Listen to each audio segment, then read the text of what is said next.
Hey y'all, with all of the demo disc videos having been uploaded and scheduled, I finally have time to focus on reviewing.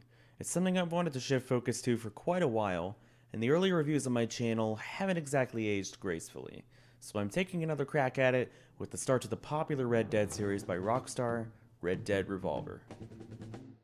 Our story begins with Angel Studios Incorporated, a development studio founded way back in 1984. Originally focused on visual effects for films and TV shows, they always sought to avoid high-risk business sectors. This business strategy led to them beginning video game development in the early 1990s, creating cutscenes for the likes of Echo, Tides of Time, and Mr. Bones. A few fully developed titles later, including an impressive port of Capcom's Resident Evil 2 for the Nintendo 64, and the studio formed a partnership with Rockstar Games in 1999, creating Midnight Club and Smuggler's Run. The studio was then acquired by Rockstar's parent company, Take-Two Interactive, in 2002 and became Rockstar San Diego, the developer of our subject. Released in 2004 for the PlayStation 2 and Xbox, it garnered a nice following and set the stage for the Red Dead series to continue. The PS2 version was even re-released digitally for PS3 in 2012 and PS4 in 2016. Red Dead Revolver began life as a spiritual successor to Capcom's Gunsmoke, a 1985 arcade shoot-'em-up designed by one Yoshiki Okamoto. It apparently had a very troubled development process initially, missing the 2002 European Computer Trade Show and E3 2003, leading to its cancellation in August 2003 by Capcom.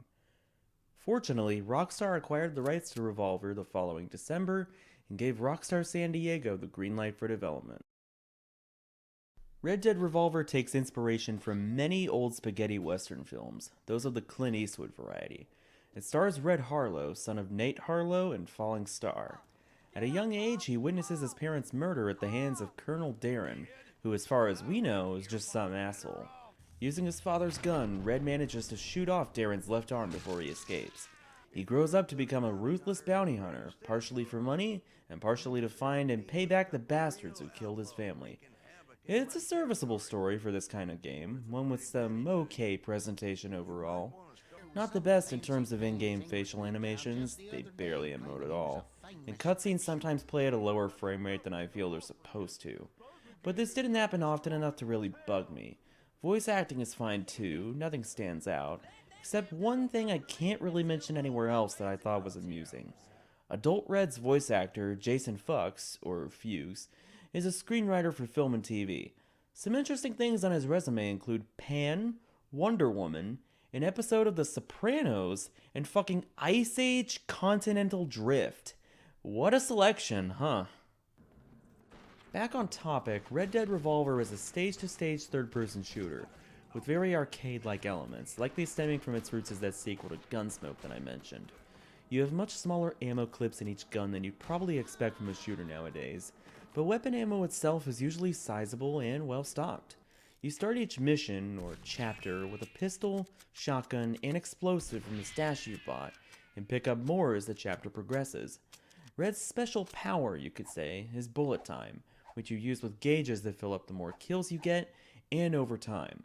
It slows down time, outlines some vital areas in the opponent, and tasks you with shooting them all in that quick interval for either an instant kill or heavy damage in the case of bosses.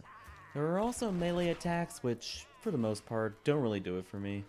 Occasionally the bayonet will net me a cool kill, but in the game where the combat doesn't really do it for me, this does little to negate that bad experience. Finally, there are duels.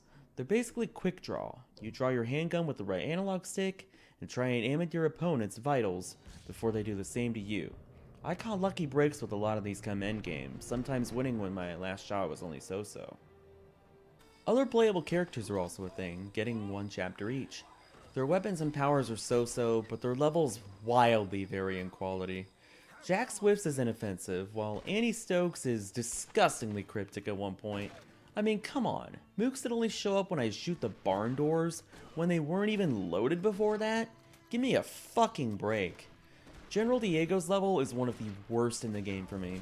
While it's kind of cool to play as a villain for a flashback, his allies die quick assuming you don't spam the revolver on enemies. The opposing army's cannons have the tendency to off-screen you constantly, and there are no checkpoints. Plus, the area is small and never evolves. Shadow Wolf's level is easily the best guest level in the game for me, even if its boss fight is low-key weak. I dig his arrows and that there's only one shot per clip per se, so reloading isn't something you have to worry about. And finally, Buffalo Soldier, yeah, he doesn't even get a name, is one of the most boring, pointless things in the whole game. This guy doesn't even seem to have plot significance.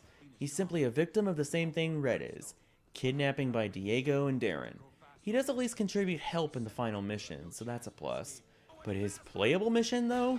Literally just shooting punks from a stagecoach with infinite ammo for a few agonizing minutes. It's so dull. So let's talk about that part where the gameplay doesn't do much for me. Red Dead Revolver was fun in the beginning somewhat. I wasn't sure about the lasting appeal and replay value, but it wasn't bugging me at first. And then I got to the boss fight with Pig Josh.